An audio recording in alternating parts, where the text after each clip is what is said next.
Hello students, welcome to EPG Pathshala. I am Professor Ipshita Bansal from BPS Women's University, Sonipat, Haryana.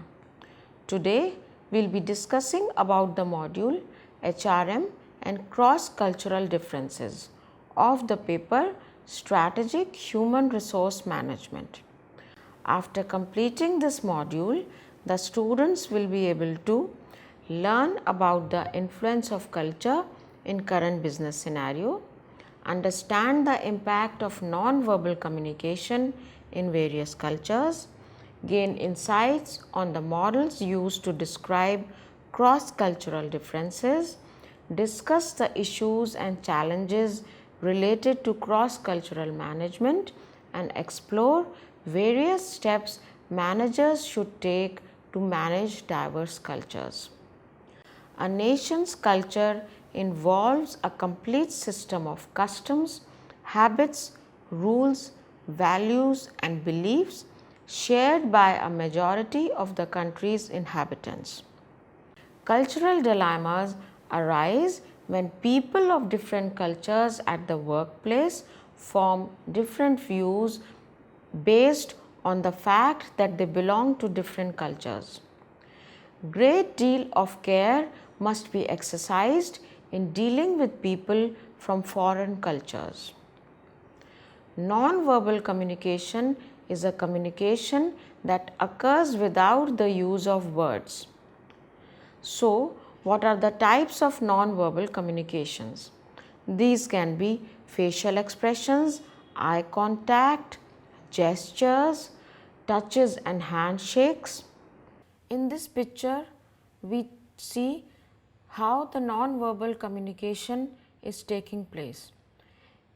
In the first picture, we see a lady standing with her legs crossed, which as per the experts suggest that she is not open to communicating, or it may also suggest that she is lying, the way she is putting her hand on her mouth. The next person we see is he is putting on goggles, which might say that he might be hiding something which he does not want the world to see in his eyes. The way he is keeping his leg seems menacing. In the third picture, we see a guy standing with square shoulders, which show his hostile attitude, and his arms are crossed. Again, he is not open to communication and may even be aggressive. In this manner, we see that body language, gestures and facial expressions can also say something which you do not want to say. So, it is what you do not say that counts many times in communications. Here it is a very important quote. It says, "I am the most spontaneous speaker in the world because every word, every gesture and every retort has been carefully rehearsed." Quote by George Bernard Shaw. This means that even when you want to communicate something with non-verbal cues, sometimes you have to even rehearse that beforehand, because people are seeing the way you walk, the way you gesture, the way you stand, your entire body language, and it communicates to the people.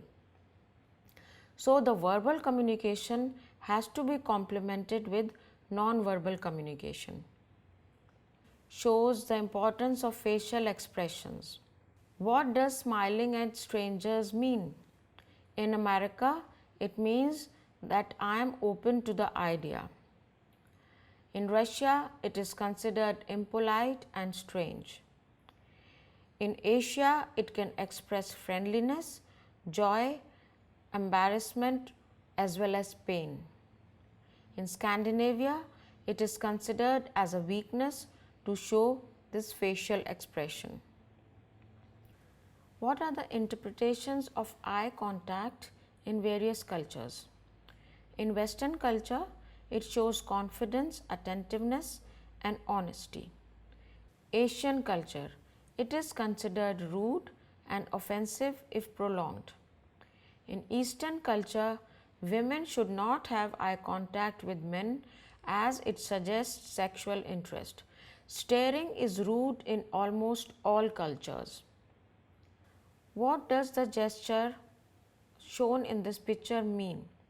In US it means okay, in Japan it means money, in France it signifies zero, in Brazil it is considered as a seductive sign to a woman and an insult to a man.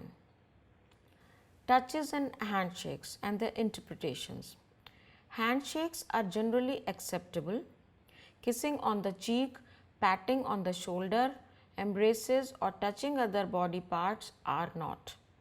Asians are more conservative in these types of non-verbal communication. Let's now understand the importance of cross-cultural HRM. It is important for two main reasons. First, diversity. An organization's success and competitiveness depends on its ability to embrace cultural diversity at workplace. Second, transformation. In the era of globalization, continuous transformation is essential for productivity and sustainability. Developing universally acceptable HR policies helps to manage workforce in a dynamic environment. Hofstede's model of organizational culture refers to the various ideologies, beliefs and practices of an organization which places it differently from others. The culture of any workplace decides how employees would interact with each other or with the external parties, and also decide their involvement in productive tasks. Greet Hofstede, also known as Hofstede, proposed that culture of the organization is affected by regional and national factors and eventually influence the behavior of employees in the organization.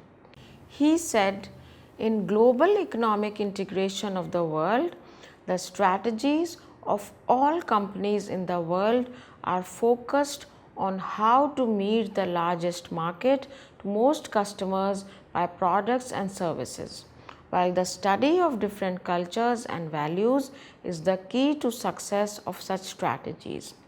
He surveyed more than 116,000 IBM employees in 40 countries about their work-related values and identified 5 factors which influence the culture of the workplace. Hofstede's model of organizational culture. He talks about various cultural dimensions starting from power distance, individualism, indulgence versus restraint, long term versus short term, masculinity versus femininity, tolerance of uncertainty. Let's understand them in detail. What is power distance? Power distance describes the extent to which a culture accepts inequalities in the distribution of power. It is often connected to centralization of power, leadership and decision making in companies. A high rating on power distance means that large inequalities of power and wealth exist and are tolerated in the culture. A low power distance rating characterizes societies that stress equality and opportunity. As per the scores collected by Professor Hofstede, Malaysia is one of the highest power distance countries and Austria is the lowest power distance countries. Second dimension is individualism versus collectivism. Individualistic culture is focused on one's own needs and values and relies on individual efforts. Relationships between people are given less importance. Collectivist culture, on the other hand, focuses on a strong social framework where people care for members in their group and are willing to sacrifice their own preferences for the group. United States scores the highest on individualism, whereas Guatemala scores the lowest. Third dimension is masculinity versus femininity. Masculinity describes the extent to which culture favors traditional masculine roles such as achievement, power, and control and competition. A feminine culture is one where care for others and quality of life is the sign of success. A high score in this dimension denotes masculinity and a low score denotes femininity. Slovakia is the highest masculine culture and Sweden is the highest feminine culture. The fourth dimension is uncertainty avoidance. Uncertainty avoidance refers to a culture where employees know how to respond to unusual, unforeseen, and unstructured situations. It deals with the tolerance level of the employees in both comfortable and uncomfortable situations. The extent to which the members of a culture feel threatened by ambiguous or unknown situations and have created beliefs that try to avoid uncertainty is reflected in the score on uncertainty avoidance. Greece scores highest in this dimension, whereas Singapore scores the lowest.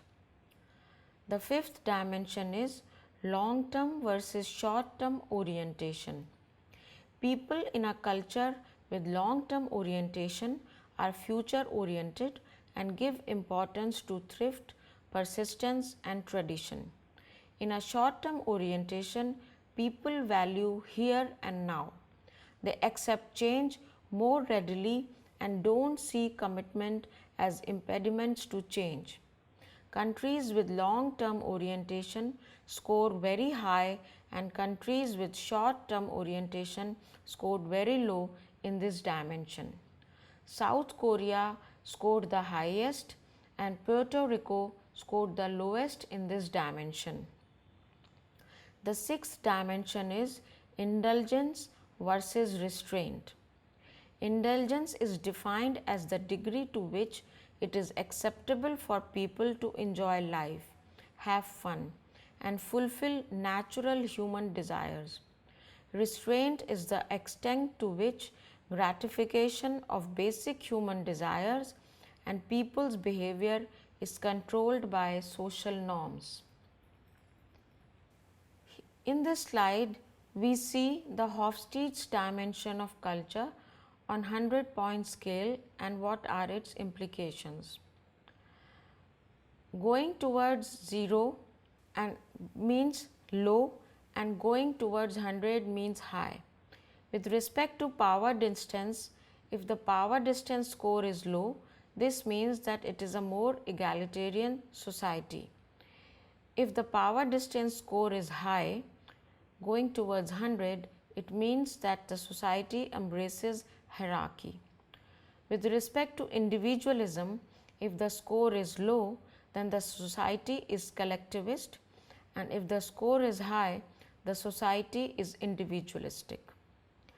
With respect to feminine and masculine characteristics, if the score is low, the society is more feminine and nurturance is more important. If the score is high, the society have masculine traits and power is more important. With respect to uncertainty avoidance, if the score is low, the society is comfortable with ambiguity. If the score is high, the society is not comfortable with ambiguity and it creates anxiety. With respect to long-term orientation, if the score is low, then the society puts short-term goals first. If the score is high, the society puts long-term goals first. With respect to restraint and indulgent, if the score is low, The society feels that restraint is important and happiness can be bad. If the score is high, the society feels that indulgence is important and happiness is always good. Here we see the comparison between USA and India on six dimensions of culture given by Hofstede. With respect to power distance, the score of India, which is denoted by grey color, is 77 and of United States it is 40. So, power distance is more in India. With respect to individualism, as we can see, the score is high in United States. With respect to masculinity, again the score is high in United States. With respect to uncertainty avoidance, again in United States the score is high, which means that people are not anxious in face of uncertainty. With respect to long-term orientation, the score is high for India, and with respect to indulgence, the score is high for United States. So, that is why it is said that United States have materialistic culture. Here we see the globe study, that is global leadership and organizational behavior effectiveness. Here 9 units of measurement or cultural dimensions of globe study are shown.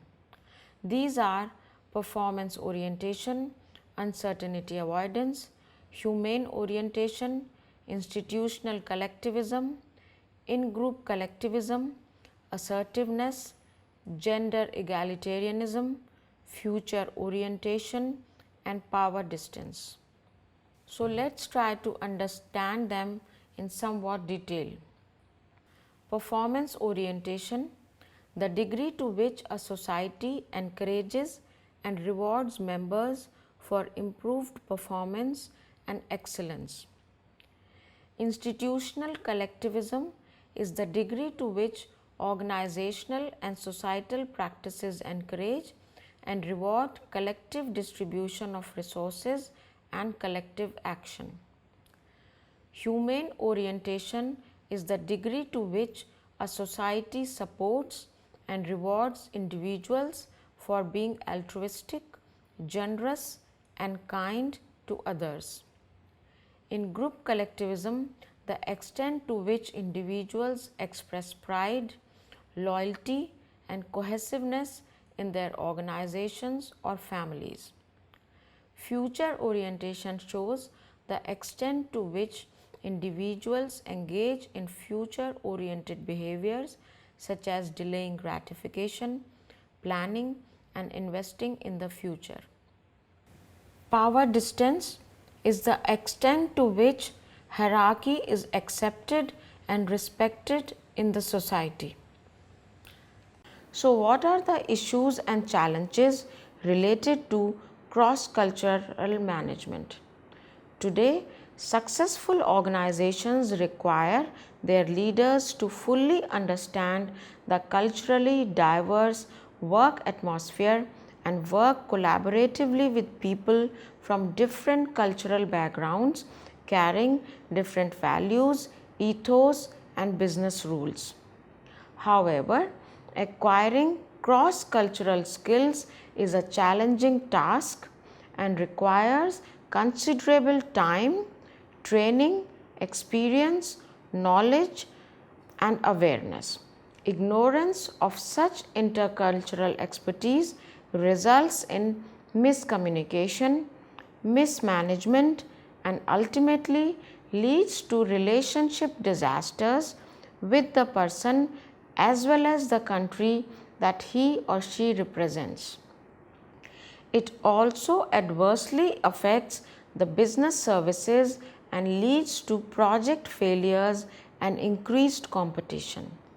The challenges for HR professionals in this scenario are to look for ways to use cultural diversity as a powerful resource to increase productivity and develop strategies to meet the needs of the global business.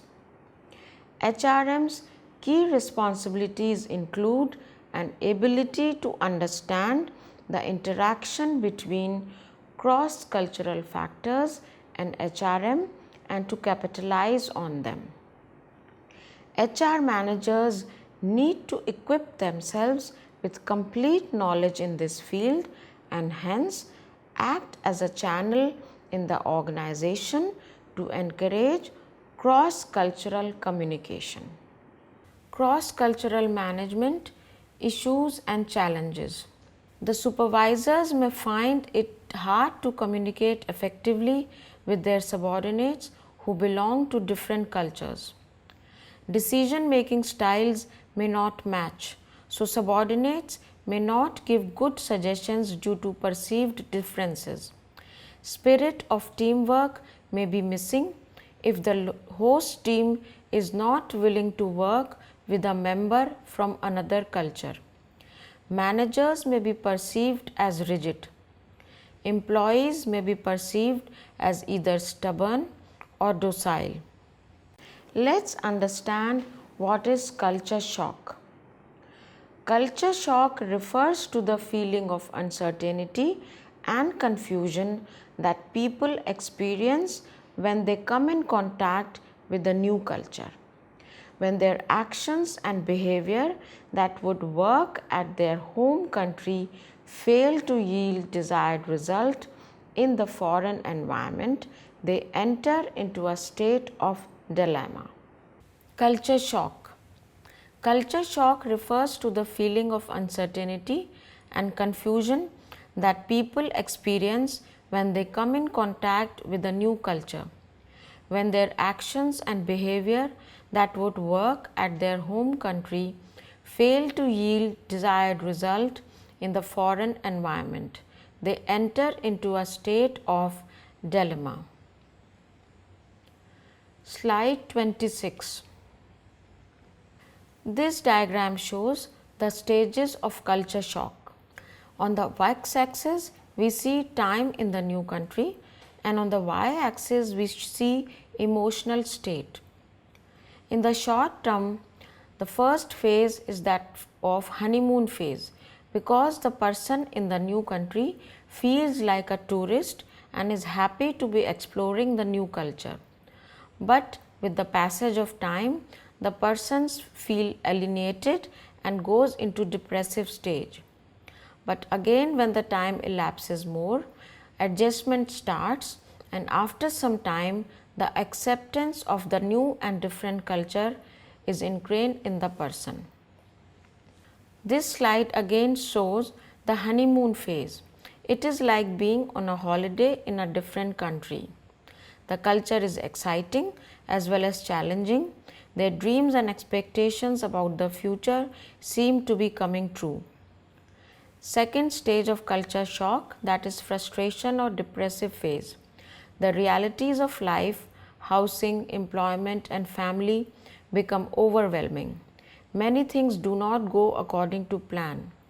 Constant miscommunications and fatigue of not understanding gestures, signs and language of people cause frustration, and feeling of homesickness sets in. Third stage of culture shock is adjustment phase, when the person says, "I am fine." They try to surround themselves with people of their own culture. They start adjusting and learn to operate appropriately in the new environment. This is a phase of rapid learning. Fourth stage of culture shock, acceptance phase. The people now realize that complete understanding of the new environment is not necessary to function appropriately. They learn to operate in new culture while retaining their own cultural identity. Let's now understand how we can manage culturally diverse workforce. Managers need to possess cross-cultural competence to manage a culturally diverse workforce. They must be sensitive to the values and beliefs of different cultures and communicate effectively so as to get the best out of them. Managers can take help of the following cues while dealing with cross-cultural workforce. That is, be aware of the fact that cross-cultural barriers exist. Use straightforward language and speak clearly. Be sensitive to non-verbal communication. Managers find themselves working across cultures. They should clearly understand the similarities and differences between their home culture and the other nation's culture. Managers should use apt words without being verbose. They should clearly articulate their thoughts, keeping in mind cultural implications. Learning the language of the other country is an advantage and will lead to increased acceptance of the manager at workplace. Non-verbal communication varies across culture. Hence, managers have to be cautious while displaying any kind of non-verbal clues. So students, let's now summarize what we have studied in this module. Managers need to possess cross-cultural competence to manage a culturally diverse workforce. They must be sensitive to the values and beliefs of different cultures and communicate effectively so as to get the best out of them. Thank you.